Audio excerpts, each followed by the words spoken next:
shout out to Pop MAfia, man. You already shot of ours.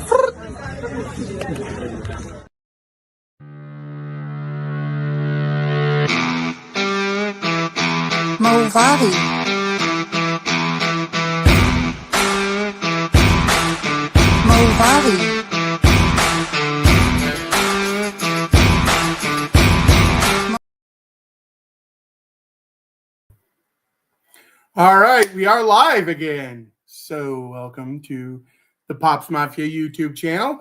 West East Bay, I don't know if you're still here, but I hope you're enjoying that popcorn. I'm ready and waiting for the live to start. The Bills did have a game on Sunday, yesterday, in New England, and the game meant absolutely nothing to the Bills. Oh, wait. Like I said in my last video, it did mean some things to some of the guys, and to some of the guys, they had a great game. So let's talk about that a little bit. First of all, I was surprised that Daquan Jones did not play. And it must have been his decision to just sit it out. He only needed half a sack to get $250K.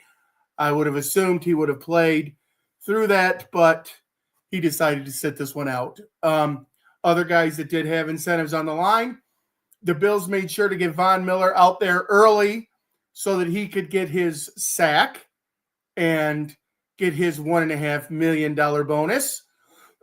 Excuse me. And then they left him out there a little bit because they were hoping maybe he might have a chance of getting 2 more sacks and he'd get another $2 million. But he didn't get one as he stayed out there a little bit longer, so they just decided to shut him down as well. They did focus on Mac Hollins right away to get him his $50K. He needed 2 catches. They threw the ball to him right off the bat to make sure he got that.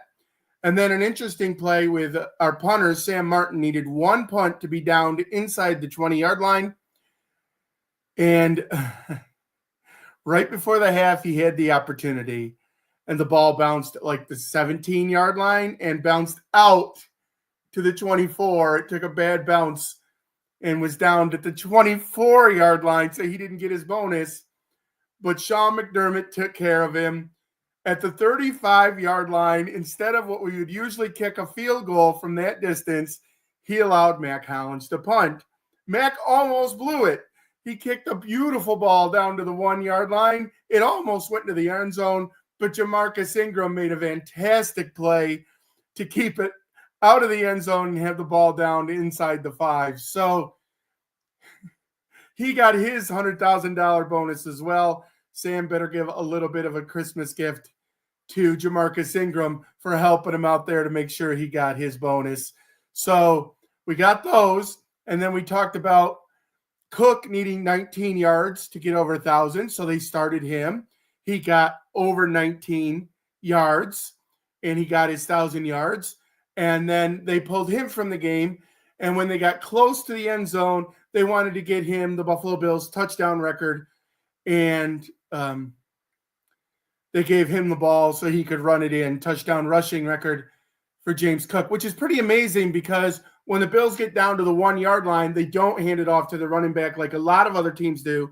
And what O.J. Simpson was having done with him when he held the record, because what the Bills do is they just say tush push time and they push Josh Allen into the end zone. So it's pretty amazing that the running back was still able to get a record like that. So kudos to James Cook on that, and that's why I wanted to give that little logo at the start of the video. Guys that had good games, I thought that Ray Davis had a fantastic game carrying the rock, and Johnson had a great play. He also had a good play on special teams. As far as our running backs, other guys on the defensive side of the ball, Joe Andreessen really looked good at linebacker. Ulofoshio, he did not look good at the start of the game. He looked like he was out of position a little bit, and maybe just big eyes for being out there for the first real playing time that he's gotten. And they had to work on that a little bit. And then once he, felt more comfortable after a few snaps, he did show that he can play at this level, and he played really well after that. And Dorian Williams had a good game as well out there at linebacker. I thought Ingram played well. There were other guys I don't really want to mention, trying to keep it positive, that didn't have that great of a game. But on the offensive side of the ball, I thought our offensive line, the backups, played pretty well for the most part. Cedric Van Granger played well at center. Vandermark over at tackle, Anderson at guard. Those guys had good games. Gable had one holding penalty, I believe, but he played well too. So, it's good to know that we have depth that can come in if one or two of those guys goes down here and heading into the playoffs. Terrell Bernard was injured and didn't play. He's the only one I think that was injured and didn't play. Amari Cooper didn't play because he had a family thing he was dealing with, and he still hasn't come back from that yet. It was announced today. So we'll see what happens with him during the week. Other than that, knock on some wood, knock loudly. The health of the team seems to be okay right now. So we go into the playoffs now after everybody got, for the most part, got their bonuses and got a healthy game under our belts under the Patriots. Oh, I'd be remiss to not talk about this game and not talk about Milton. I thought Milton, the backup quarterback for the Patriots, had a great game. That guy looks legit. I don't know how he lasted until the 6th round of the draft this year. He would be a fantastic backup behind Josh Allen because he is mobile and just was throwing lasers out there. That guy, I think he can be a great quarterback in the league. And Drake May looks good too. So the Patriots have two good quarterbacks. Now they just need the rest of the team around him. Josh Allen did get the start. He continued his streak. He played one play, handed the ball off. He kept his streak alive. But the best thing coming out of the game was that the Bills lost. You heard that right, because it hurt the Patriots massively, and it's awesome to do some damage to an AFC East rival.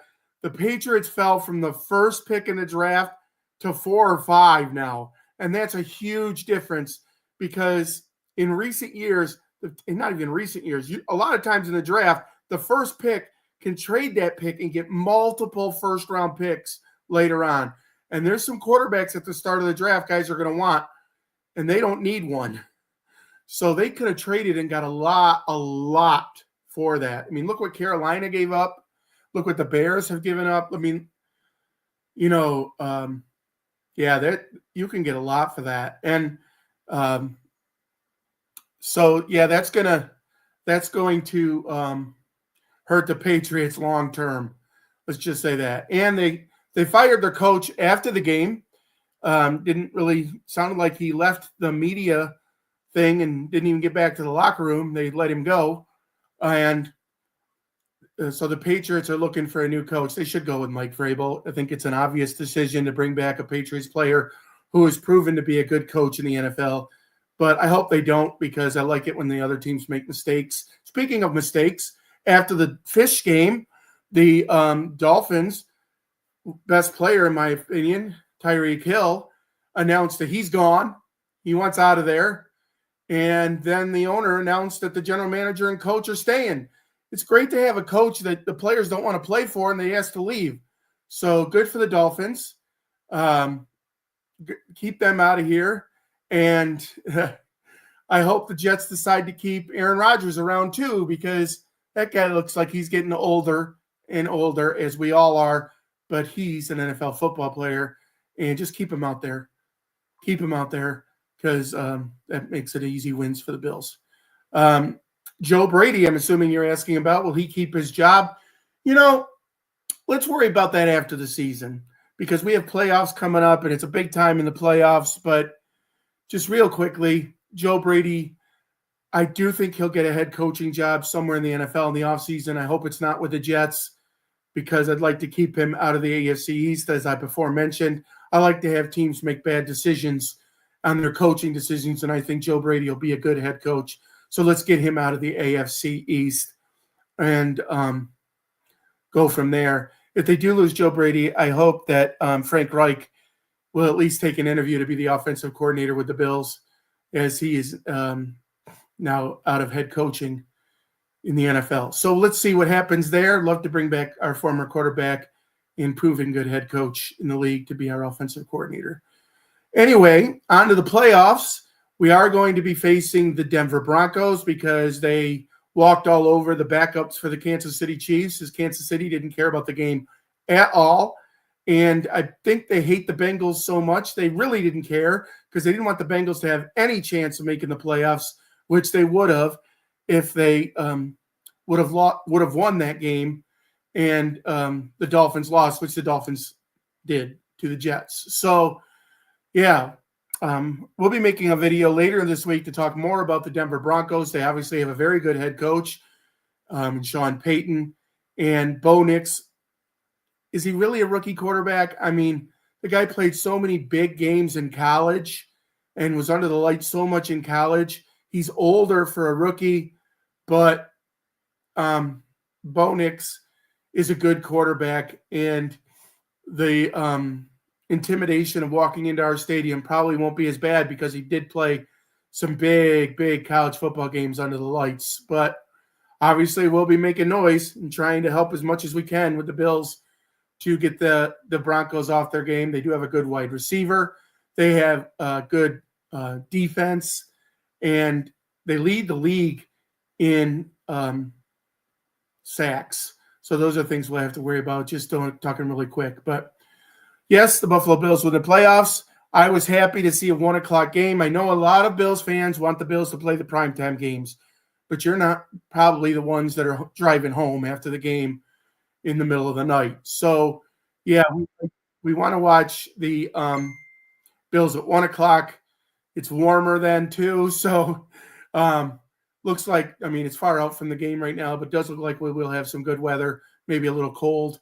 28, 29 degrees is what it looks like, but doesn't say anything about rain or snow yet. So hopefully that's the way it'll stay.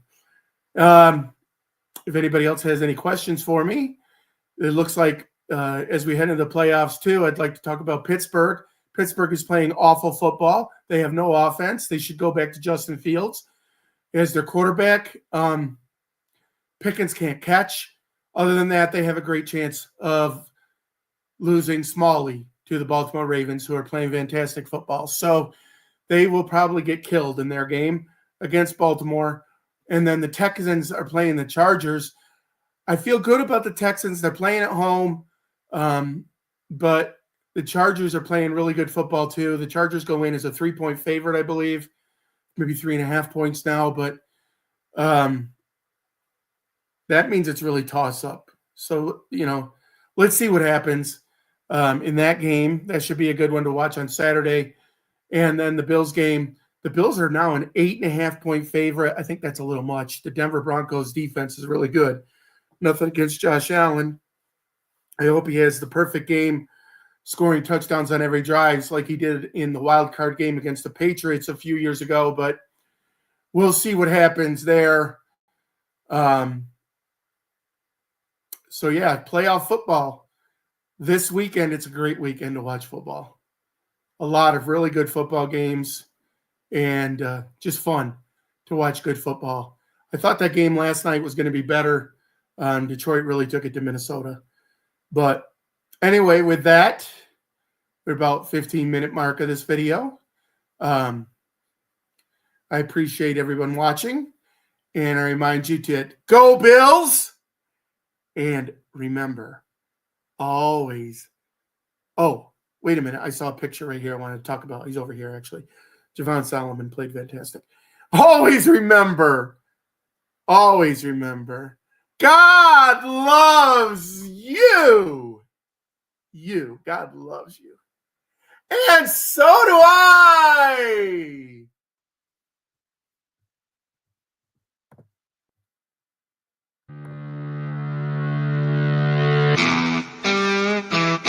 MAfia.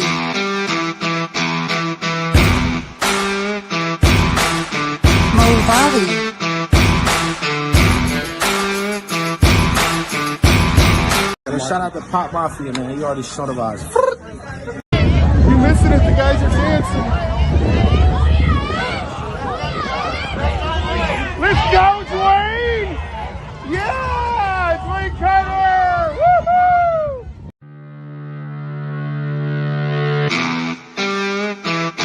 MAfia.